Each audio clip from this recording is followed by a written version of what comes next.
জানেন কি রাধা কেন তার বোন চন্দ্রাবলীকে কৃষ্ণের নামে মিথ্যা কথা বলেছিল? একবার রাধা কৃষ্ণকে প্রতারক বলেছিল তার বোন চন্দ্রাবলীর কাছে, কারণ তার বোন চন্দ্রাবলী ও কৃষ্ণ একান্তে কথোপকথনের সময় চন্দ্রাবলী কৃষ্ণকে বাঁশি বাজাতে বলে।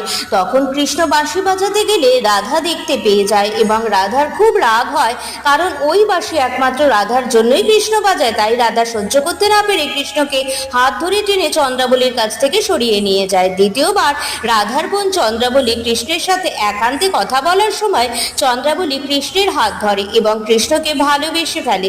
সেই অবস্থায় রাধা দেখতে পেয়ে চন্দ্রাবলীকে কৃষ্ণের কাছ থেকে হাত ধরে টেনে সরিয়ে নিয়ে যায় এবং রাধা বুঝতে পারে যে চন্দ্রাবলী কৃষ্ণের প্রেমে পড়েছে, যেটা রাধা মোটেই সহ্য করতে পারছিল না। তাই কৃষ্ণের নামে মিথ্যা কথা বলে যাতে চন্দ্রাবলী কৃষ্ণের থেকে দূরে সরে যায়। ভিডিওটা ভালো লাগলে অবশ্যই সাবস্ক্রাইব করবেন। রাধে রাধে।